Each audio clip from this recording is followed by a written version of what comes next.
Remember, in the first century, there were special gifts that were given to the church. They were miraculous in nature, given by the laying on of apostles' hands. In Acts 8, 11, and following, we find out that that is the case. Those gifts had a specific purpose, which we also read about in 1 Corinthians chapters 11 through 14. And that purpose was to build up the church until such a time as God's revealed will, that is, the Bible, was complete and spread to all that needed it. And so during that time, you had apostles and you had teachers and you had others who were inspired in such a way as to be able to communicate what God wanted communicated. One of the gifts given, and particularly you see this in Acts chapter 2, after the folks were baptized and apostles laid hands on them, they could speak in other languages that they'd never studied. The King James uses the word tongues, the meaning is languages. And so that was something that was possible. You also had gifts of healing. You had gifts of spiritual insight. You had gifts of faith. You can also read about those gifts in Ephesians 4, 11 and verse following. Now the purpose of all these gifts was so that the church could be built up. Once the Bible was complete, and by complete I mean once it was written and once people had access to it, whether it was on scrolls, whatever they had, verbal, once that was done, those gifts by God's design passed away. All right, so when they passed away, we then were left with the Bible, which is why we read in 2 Peter 1 and verse 3 that His divine power has given us all things that pertain unto life and godliness. There's nothing we need for life and godliness that is not in this book. All right, now, how does that relate to our roles today? Well, think about Corinth, and let's think about the troubles that they had. So imagine you're in first century Corinth. You're at the Sunday morning assembly.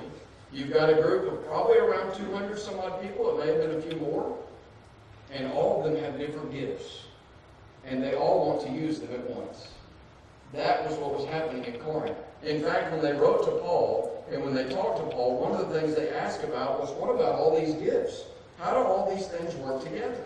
And so Paul tried to explain it, but not before giving them a little bit of criticism to say, hey, you're making a mockery out of the assembly. In fact, Paul even directly says if a stranger comes into your assembly, he's going to think you're mad. Because you had some over here standing up speaking in tongues that no one could understand, languages, because no one was from the area where those languages came from. You had others over here who were supposed to be interpreting languages, but were interpreting something different. You had some in the back who were doing other things, and so you had this mass confusion. And Paul says, we don't want any of that confusion. We want things to be peaceable.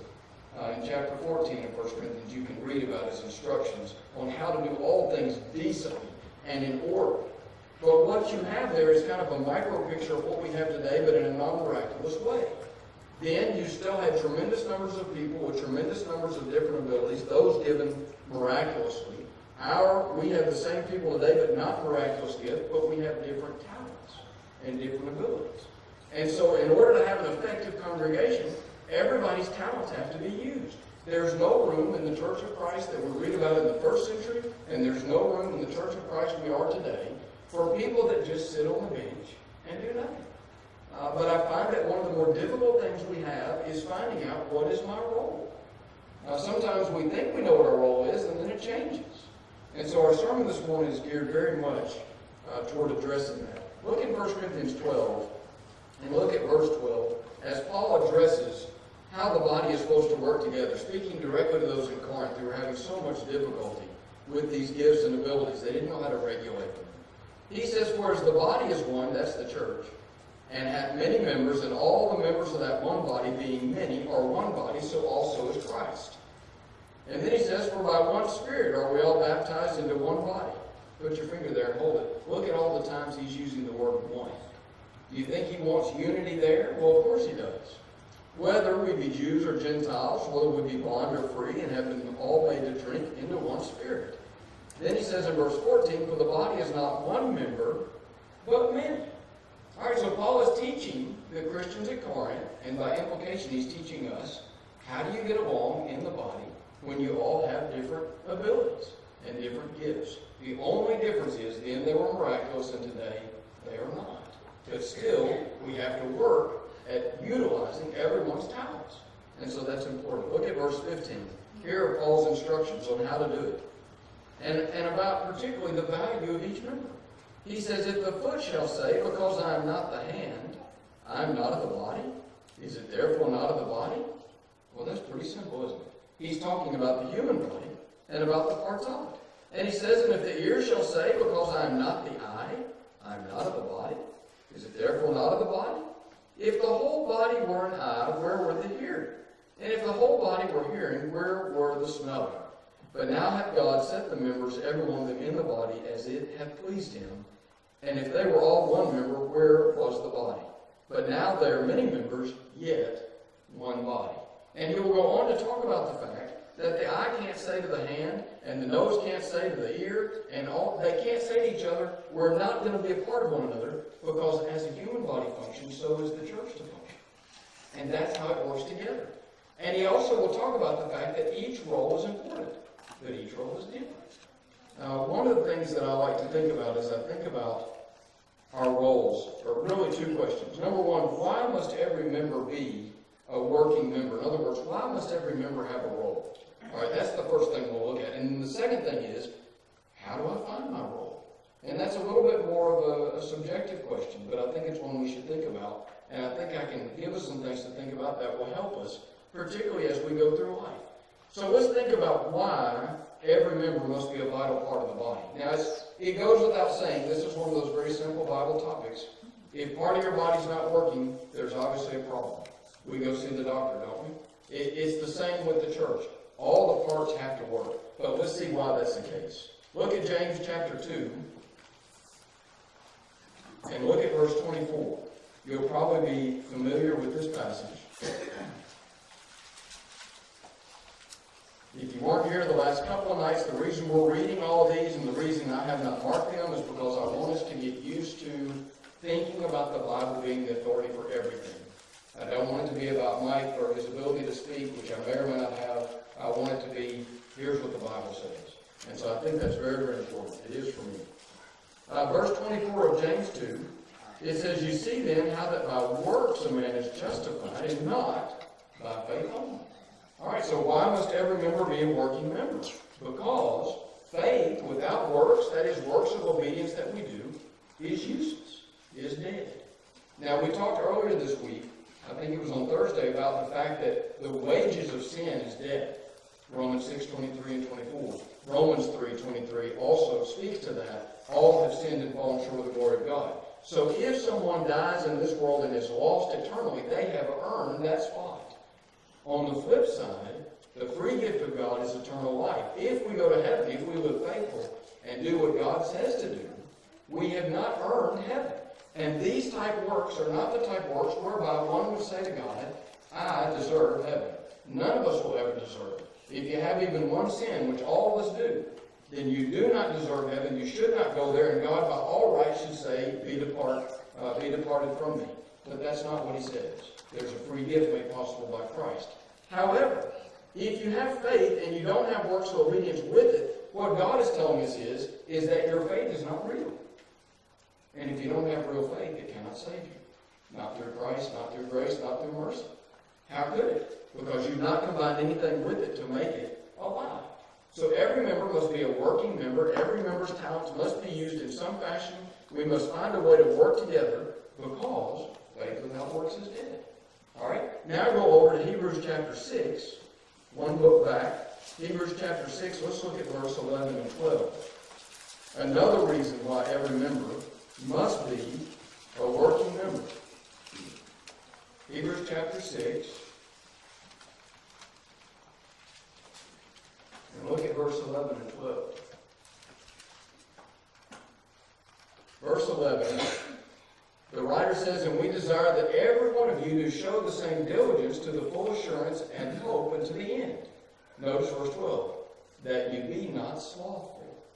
All right? But followers of them who through faith and patience inherit the promises. You be not slothful.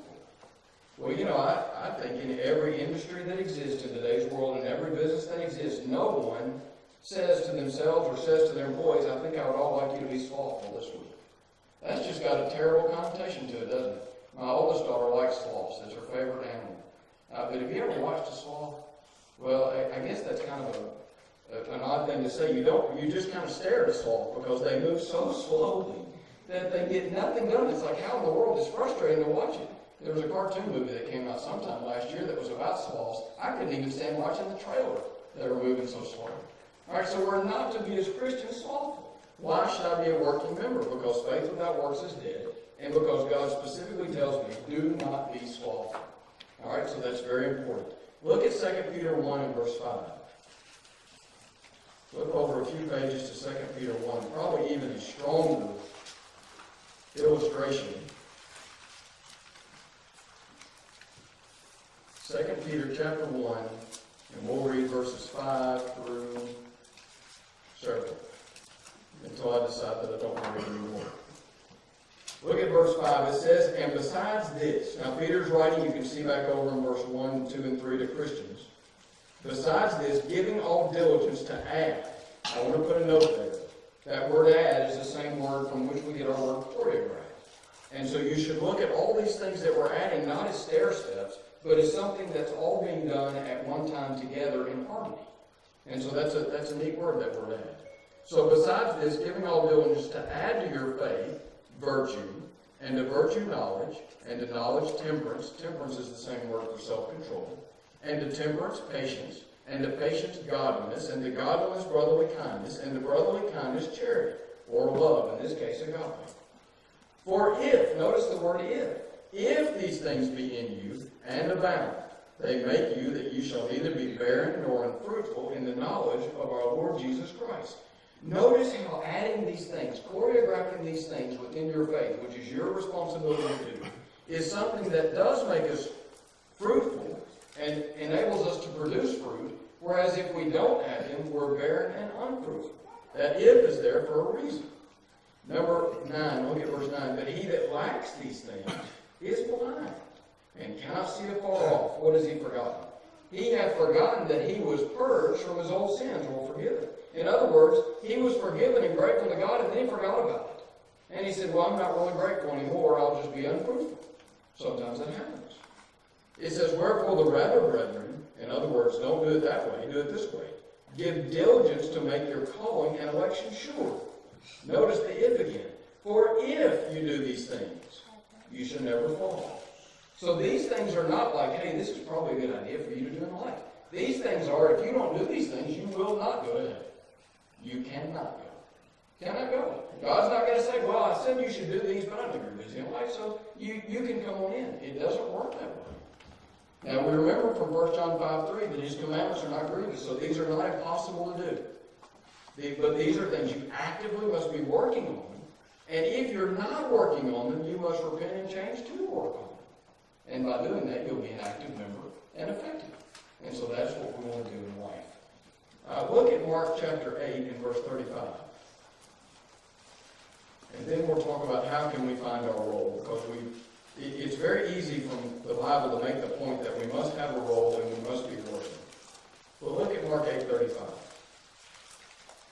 I love to hear pages turning. I so appreciate you doing that. I know some of you want to use your electronic Bibles. I appreciate that too. Look at 8 and verse 35. Here's what Jesus says. He says, for whosoever will save his life shall lose it, but whosoever shall lose his life for my sake and the gospel's the same shall save it. And let's read the next 3 verses because they're just superb. It says, for what shall it profit a man if he shall gain the whole world and lose his own soul? Or what shall a man give in exchange for his soul? Whosoever therefore shall be ashamed of me and of my words in this adulterous and sinful generation, of him also shall the Son of Man be ashamed when he cometh in the glory of his Father with the holy angels. We do not want, when the Lord returns, for him to be ashamed of us. No one wants to have anybody ashamed of them, or particularly not God. Well, the way to avoid that is to be an active and working member, and to find your role and do it. So let's talk then about how do we find our role. Go back to 1 Corinthians 12. And I want to notice a verse we did not read a minute ago, I don't believe. We might have read it, but I want to read it again to emphasize. We tend, before I read this, we tend to put higher value on roles of leadership as people. In a particular company, you might have a CEO, he gets a certain amount of respect, and then you have the CFO, and then you have others underneath there. That hierarchy seems to be very in tune with who we are as people. In the church, there is no such thing. As one preacher I long respected used to say all the time, he'd say the ground is level at the foot of the cross. And that is accurate. There are levels of different roles and there are different authorities that people are delegated, but as far as everyone, we're on the same level. Look in verse 18. God, it says there, but now hath God set the members, every one of them, in the body as it hath pleased him. I think it's fascinating that God in all of his wisdom recognized that people were different. And that what is a good role for one may not be a good role for another. And so, for whatever reason, we attach certain value, we do as people, to roles in the church. And so people who are preachers tend to get elevated more than they should. And sometimes elders are elevated more than they should. Sometimes deacons have the same issue. We tend to flock toward people who are naturally leaders. And by doing that, we kind of communicate, hey, you've got more value. But the truth is, every member is important. Every member is valuable. From the person who walks the building, and maybe that's all they can do, to the person who teaches class. There are no levels within the church where, hey, you're more important, or you're more important, or you're not as important. And we need to remember that as we think about our role. Look over at James. Look at James 3 and verse 1. And maybe this might be a surprising verse to you. It is one that kind of frightens me to some degree, and when we read it, you'll see why. You know, it took me a long time to understand this verse. I understood it from a basic standpoint, but as it worked within the church, it was difficult for me. James chapter 3 and verse 1. James writing, and he says, my brethren, be not many masters. The word that is in most of the newer Bibles is teachers, knowing that we shall receive the greater condemnation. You know, God said, and it's his principle throughout all time, to whom much is given, much is required. It must be found in stewards that a man be found faithful. Those who say, I'm going to be a teacher, are held to a higher standard, because I'm expected to put in the work to teach the truth. I'm not expected to be slothful and teach something that is not truthful. However, what this also tells me is that not everyone in the church has to be, or is expected to be, a teacher. Think about that. Think about the different roles. Why did God, in all of his wisdom, talk about the different roles? And something else that interests me too. Did you know that your roles will change over time? Sometimes they change for the better. Sometimes they change, I hate that too many times again, but it's okay. I don't want to like it anyway. I can't see it. Our roles change. Think about when you were a young person.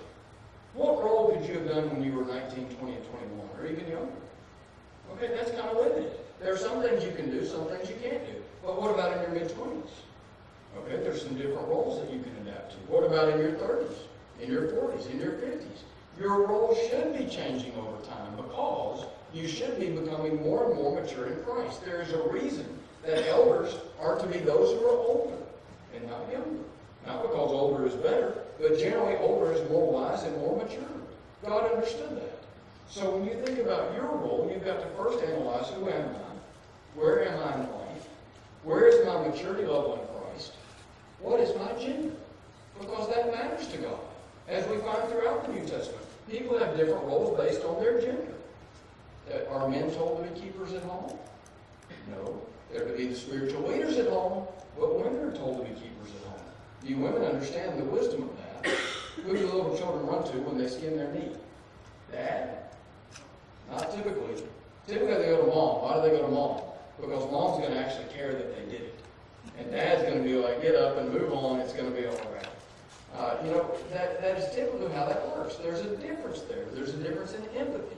God understood that. God never put a value on gender, although he did limit roles to parts of gender that make sense.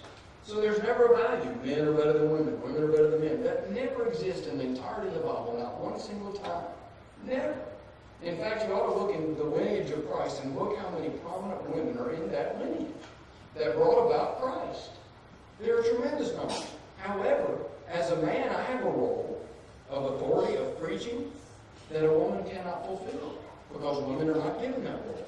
So how do I find my role? Well, I've really got to analyze where am I in my walk of faith, because that will matter. Sometimes as we think about that, and as we go through things in life, there are some roles we might want to do, but we can't. And I find this with moms a lot. And poor mothers, they seem to get dumped on all the time. They're expected to do all the things behind the scenes, but when it comes down to it, a lot of times people don't look at the role of a mom in the home as a role. They just say, well, you're just a mom. Well, what a horrible thing to think. Do you know when that mother is in that home taking care of those children, teaching those children about the Bible as she raises them in combination with the husband, if they're fortunate to have a together home, in today's world it might be rare, but do you know that she is doing exactly what her role is? And you know how wrong it would be to look at her and say, you know what, you're not doing enough at the building, or you're not doing enough of this, when she's doing all she can to be the best mom she can. We need to emphasize that role more. We need to emphasize it more than dads. When dad works 70 or 80 hours a week and he's doing all he can to make ends meet, and he comes home and he's trying to raise his children in the nurture and admonition of the Lord, then we don't need to be getting on to dad for not agreeing to walk up the building after every service. You see, we tend to think of this building as the church when it's not. This building is just a building. The church is you. The church is me. It's the people. And so if I'm going to be a role server in the church, I'm going to be someone who in my day-to-day life is fulfilling that role. And it's going to be different for all of us. As I get older, my roles change a little bit. You know, sometimes as you get older, your roles become difficult to do. Think about the husband who has a wife who's sick at home and he can't really leave the house because he always has to be there taking care of her. Is he not fulfilling his role as a Christian? Well, of course he is. That is his role. And that's the only role at that time that he can fulfill. He shouldn't be made to feel bad because he's doing the role God gave him to do. And, you know, that happens in sickness. It happens with jobs. And it's not putting things in front of the kingdom. What you have is people who are trying to make it in day-to-day life, who are always thinking and trying to put God first, who are doing the best they can in the role that they have. You know, we don't have to create a bunch of roles just to get people busy with. That is not what the church is about. But we need to make sure that everyone, in whatever context they exist, is able to fulfill the role that God has given them. When you do that, and when you work together as a church, the roles will shift. You'll have some who are able to take the lead and some are not. And it'll just keep shifting over time. There'll be new people that come in, and they will have different roles. And you're always working just the same as your body does when you walk down the street. You ever thought what it's like to walk down the street from a body's perspective? One of the tricks I used to use when I played golf a lot, if I wanted to throw off my opponent, was ask him whether he breathed in or out when he swung the golf club. Well, when you ask someone that and they're on the tee box hike, they suddenly cannot think of anything having to do with the golf swing at all because they're thinking about how they breathe. Well, we don't have to tell our bodies to breathe, but just think about what's involved in walking down the sidewalk. Think about all the little minute movements in your feet, your ankles, your calves, your thighs, all the way up your back, your abs, your brain, your vision, your hands. Everything matters. That's a very complicated movement. Now imagine that same body walking down the sidewalk is the church, and it's walking through the world. All the little parts matter. You couldn't take away any of the parts and have an effective walk. Even if you cut off the big toe, it's not nearly impossible to walk adequately. So the key is, in finding your role, you've got to analyze your own faith. Where am I in the faith? 2 Corinthians 13:5, examine yourselves to see whether or not you're in the faith. Ephesians chapter 5, about verse 15 and following, Paul says, walk circumspectly. Step back and take a look periodically and see, where am I? I need my faith to be strong. I need to know what role I'm doing. And I need to know what roles I aspire to do. There may be some roles that I aspire to do that I need training to do, and that's okay. There may be some that I aspire to do that I can't do, and that's okay too. It's something we should think a lot about. Roles are very important. There is no congregation that you can find anywhere that's effective and doing what God wants it to do without every member being important. I heard a story one time, and I believe it's a true story. And I can't remember if I heard it from my grandfather or another preacher, but it made an impression on me when I was little. There was a man and his wife and their little boy that go to church all the time, worship. And there was another man that would come to worship, and he would sit on the front row, and every Sunday he'd go to sleep. Every Sunday. He didn't fall out now, but he certainly leaned over a lot. He was just tired. And the little boy riding home in the car one day said, old Mr. So-and-so just doesn't care a lick about the church or worship or anything. Talking to his dad. He got kind of a high horse, and so he was making a judgment. He said he just doesn't care. He just goes to sleep all the time. And the dad said, son, you don't understand. He said, you're speaking out of turn. What you don't know is Mr. So-and-so works 80-some-odd hours a week. He works almost every single night.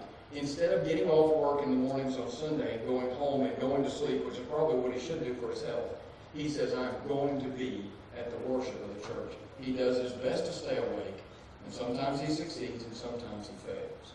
Well, the little boy was already little, but he shrank down even further. He felt really low. He had not put himself in that other person's position, and he expected more of that person than he was willing for himself to give. Every single role is important. Whatever it is you find to do that fits your role is important. God values it, and the church will value it as well. You know, as we think about roles that change, look at 1 Peter 5:1. I want you to see somebody whose role drastically changed. And if you just read the first half of the New Testament, you'd be surprised if you knew what was coming. I have an idea he was too. Look at 1 Peter 5:1.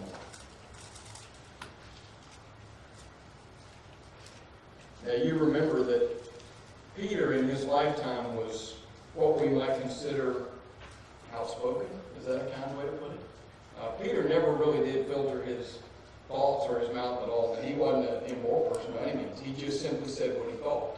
If he was right, he was right. If he was wrong, he was wrong. But notice Peter, at the end of his life, Peter was probably written in the early 60s AD, so he was very much older. He says, the elders which are among you I exhort, who am also an elder.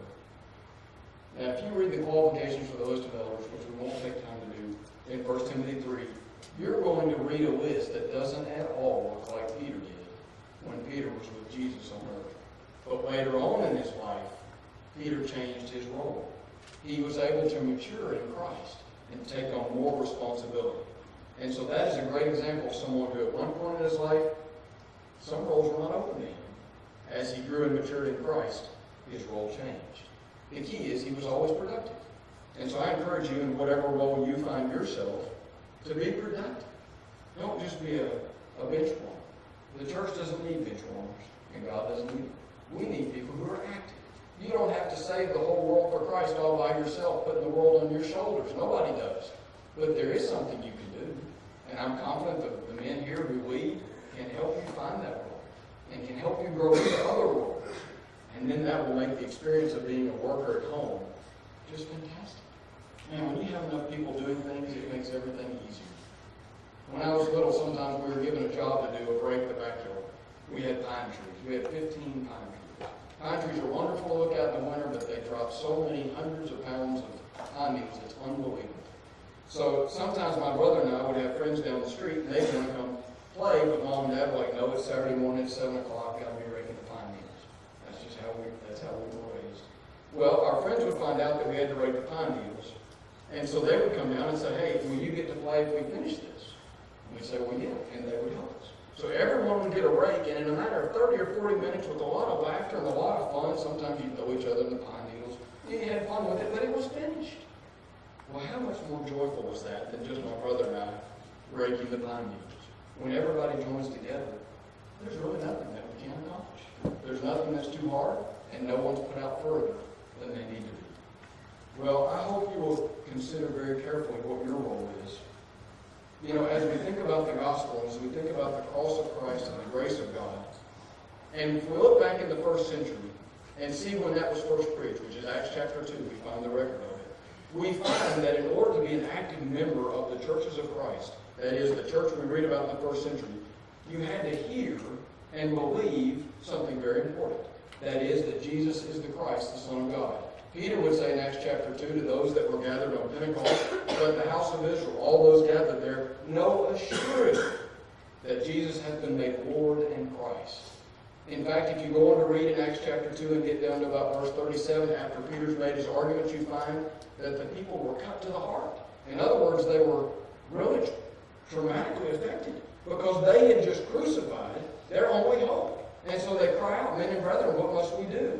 You could add on to that, as you see in chapter 3 and other chapters, what must we do to be saved?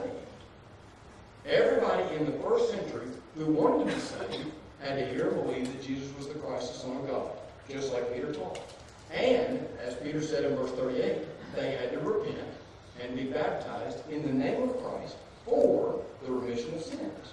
That's exactly what Peter told them. Repentance is simply a change of mind. Hey, I'm turning away from sin. That leads to a change in behavior. Right? And so they were baptized. And then in verse 47 of that chapter of 2 of Acts, you find that the Lord added to the church daily those that were being saved. That same church that existed in the first century, which Jesus promised to build, Matthew 16 through 18, which he did build, Acts chapter 2, still exists today. And you can still be a part of it. Do you realize that in the first century, there was not a single other organization that claimed to be the church of Christ that Jesus built besides the churches of Christ? Paul said in Romans 16, the churches of Christ salute you, the congregations that are of Christ. You know, that is exactly the same way it should be today. Now, today's religious landscape is littered with all different groups, all claiming different things. The key is which one tells you to do just what they did then. If you did what they did then, Acts 2, and you do that today, you will be what they were then, Christians, and you can be one today. We always have an invitation here after every time that we speak, because we hope that if you have not obeyed the gospel, like those folks did in Acts 2, that you will. And we also want to open that up to our members if they need prayers or encouragement, which is often the case. We want to know that. So we ask that whether you need to obey the gospel or whether you need the prayers of folks here, that as we stand and sing, you come up front, and we'll be glad to help you.